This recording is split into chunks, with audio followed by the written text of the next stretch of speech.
नमस्कार दर्शकों, आप सभी का स्वागत हमारे YouTube चैनल श्री विद्या ज्योतिष पर। और आप सभी के बीच में हम आज बेहद ही खास जानकारी को लेकर आप सभी के मध्यस्थ उपस्थित हैं।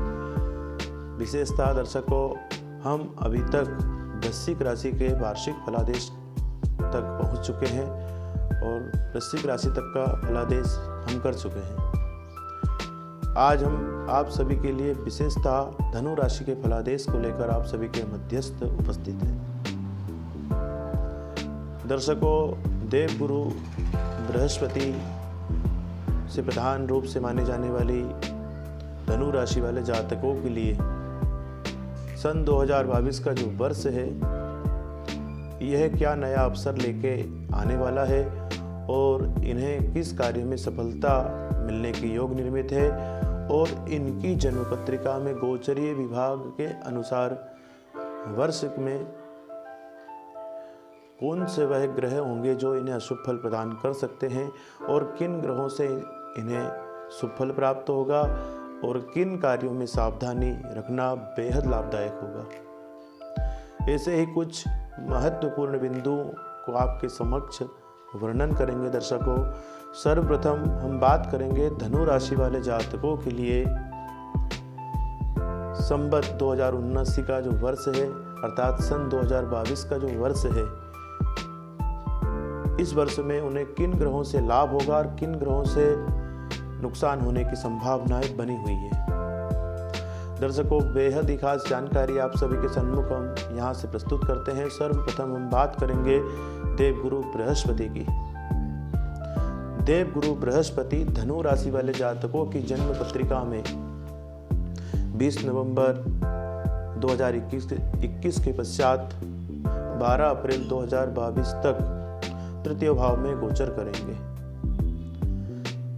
देवगुरु बृहस्पति का तृतीय भाव में गोचर आपके लिए शुभ और अशुभ दोनों ही प्रकार के फलों को दर्शाता है।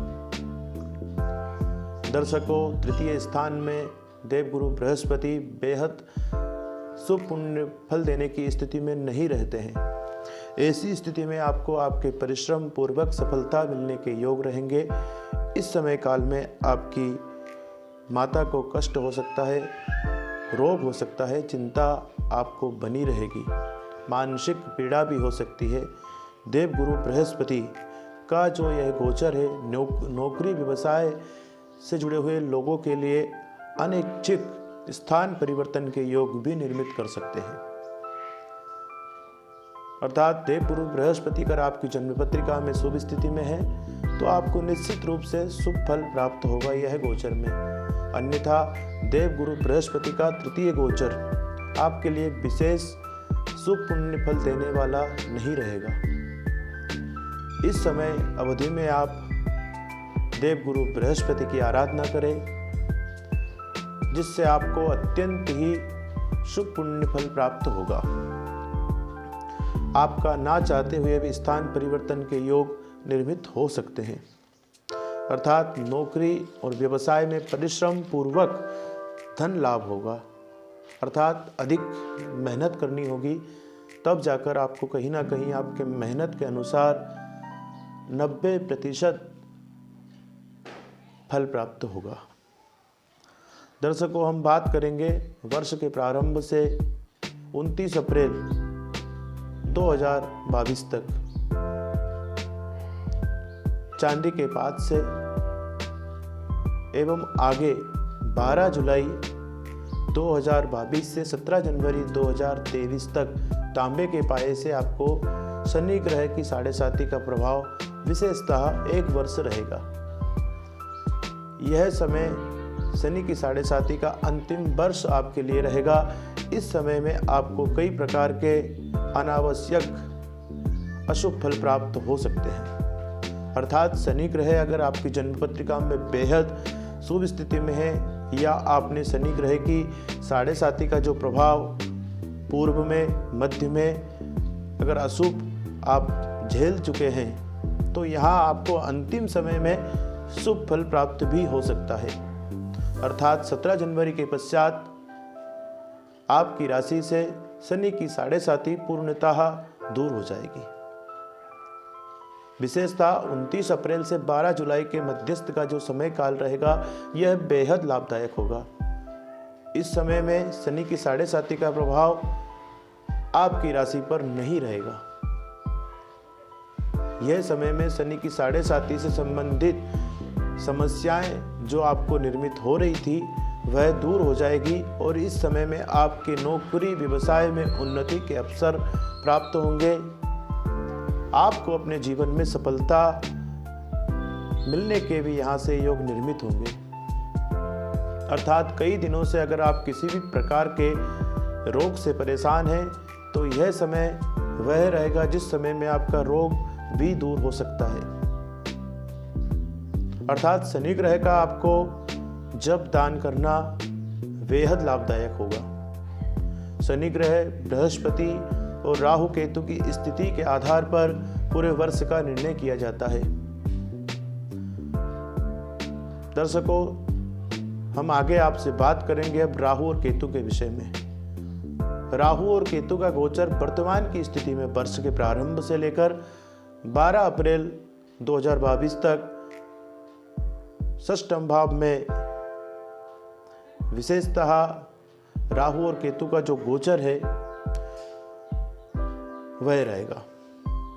षष्ठम द्वादश स्थान में गोचर आपके लिए विशेष सुपुण्य फल को नहीं दर्शाता है, परंतु आप राहु केतु के जाप दान कर सकते हैं। 12 अप्रैल के पश्चात राहु केतु का जो गोचर होगा वह आपके पंचम भाव में राहु और एकादश भाव में केतु का होगा। ऐसी स्थिति में आपको बुद्धि, विद्या, विवेक, शिक्षा और संतान सुख अर्थात प्रेम विवाह यह योग निर्मित आपके हो सकते हैं राहु के माध्यम से। अर्थात दर्शकों, आप सभी से पुनः एक बार हम विशेष बात और बता देना चाहते हैं आपको। राहु और केतु का फल भी आपकी जन्मपत्री का जन्म लग्न के आधार पर ही निर्मित होगा, परंतु जिन लोगों की जन्मपत्री का नहीं है, जिन लोगों की जन्माक्षर, जिनकी जन्म डेट नहीं है, उन लोगों के लिए विशेषता बता देना चाहते हैं। राहु का गोचर पंचम भाव में और केतु का गोचर एकादश भाव में रहेगा पूरे वर्ष पर्यंत, अर्थात 30 अक्टूबर 2023 तक। इस समय काल में आपको राहु और केतु का जो फल है वह आपकी स्थिति के आधार पर निर्मित होगा। इस समय में आप दुराचरण नहीं करें, अनैतिक लड़ाई झगड़े ना करें, अपने द्वारा किसी को नुकसान हो अर्थात किसी को हानि पहुंचे ऐसे कोई कार्य नहीं करें। अर्थात धन के जो आपके साधन हैं, जहां से आपकी आय होती है, उस स्थान पर आप लड़ाई झगड़े, विवाद इत्यादि नहीं करें। आपके लिए यह समय जो रहेगा संभल कर चलने वाला होगा। इस समय में आपकी प्रेमिका से भी आप लड़ाई झगड़ा, विवाद नहीं करें, अन्यथा आपको वहां से भी जो आपके संबंध है वह विच्छेद हो सकते हैं। शिक्षा से क्षेत्र से जुड़े हुए लोगों के लिए आपके मन को वश में रखना आपके लिए बेहद लाभदायक होगा। यह समय वह रहेगा जिस समय में राहु पंचम भाव में गोचर करेंगे, शिक्षा से आपको दूर करेंगे, दुराचरण की तरफ आपको अग्रेसित करेंगे। ऐसी स्थिति में दर्शकों, आपको हम यहाँ से बता देना चाहते हैं, आपको संभल कर रहना बेहद लाभदायक होगा। विशेषता मंगल ग्रह के प्रभाव से भी आपके जीवन में विशेषता बदलाव आने की स्थिति निर्मित होगी। 5 दिसंबर 2021 से 26 फरवरी 2022 तक मंगल ग्रह का गोचर आपकी जन्म पत्रिका के आधार पर द्वादश भाव में रहेगा। इस समय काल में आपको मंगल ग्रह से संबंधित वस्तुओं को, धातुओं को और रोग से सावधान रहना बेहद जरूरी होगा। दर्शकों, मंगल ग्रह संक्रमण रोग के कारक भी माने जाते हैं, अर्थात महामारी, संक्रमण रोग के भी मंगल ग्रह माने जाते हैं कारक। अर्थात आपका अनैच्छिक व्यय भी हो सकता है, अर्थात भूमि, वाहन से सावधान रहें आप।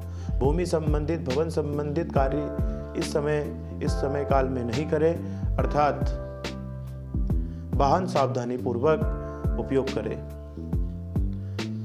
दर्शकों, ग्रह नक्षत्रों की स्थिति को जानकर हमारे जीवन में बदलाव आना निश्चित रूप से संभव होता है, परंतु हमें यह जानना बेहद जरूरी है कि हमारी जन्म पत्रिका में किन ग्रहों का क्या प्रभाव है। सूर्य आत्मा के कारक माने जाते हैं, चंद्रमा मन के कारक माने जाते हैं, मंगल ग्रह भूमि वाहन पराक्रम के भी कारक माने जाते हैं। अर्थात 5 दिसंबर से 26 फरवरी के बीच में आपका मनोबल आत्मबल भी कम हो सकता है। अर्थात इस दौरान आपका जो व्यय है, खर्चा है, वह अधिक हो सकता है। इस पर भी नियंत्रण रखें, अर्थात लड़ाई झगड़े विवाद और अधिक गुस्सा नहीं करें। यह मंगल ग्रह का जो गोचर द्वादश भाव में है, अनैच्छिक व्यय भी करा सकता है। अर्थात आपको सावधानी रखना बेहद लाभदायक होगा। विशेषतः दर्शकों, आगे भी मंगल ग्रह की स्थिति 17 मई से 16 अक्टूबर तक आपके लिए मध्यस्थ है। धनु राशि वाले जातकों के लिए इस दौरान भी आपको मंगल ग्रह की आराधना करना, भगवान हनुमान जी की आराधना करना बेहद लाभदायक होगा। यहाँ से दर्शकों, हमने विशेषतः संक्षिप्त रूप में पूरे वर्ष पर्यंत ग्रहों की स्थिति के आधार पर संक्षिप्त फलादेश का वर्णन करा। बहुत अधिक है कहने को, बताने को, परंतु इतना सब संभव नहीं हो सकता। जो भी दर्शक अपनी जन्म पत्रिका का वार्षिक फल जानना चाहते हैं, वह हमसे सीधे संपर्क कर सकते हैं। डिस्क्रिप्शन में हमारे नंबर दिए हुए हैं। आप सभी से निवेदन है, धनु राशि वाले जातकों के लिए वर्ष के प्रारंभ में शनि की आराधना करें, वर्ष के मध्य में बृहस्पति की आराधना करें और वर्ष के अंत में राहु केतु का जाप दान पुण्य हवन करें, जिससे आपका वर्ष मंगलमय होगा। पुनः आप सभी को नव वर्ष की मंगलमय शुभकामनाएं। दर्शकों, आप सभी का मंगल हो और आप सभी का जो वर्ष है वह मंगल रूप में व्यतीत हो, मंगलमय हो। आप सभी से हम पुनः एक बार विशेष निवेदन करना चाहते हैं, आप हमारे YouTube चैनल श्री विद्या ज्योतिष को सब्सक्राइब करें। आगे आपको इससे भी ज़्यादा बेहतर रोचक जानकारी प्राप्त होती रहेगी। नमस्कार, जय श्री कृष्णा।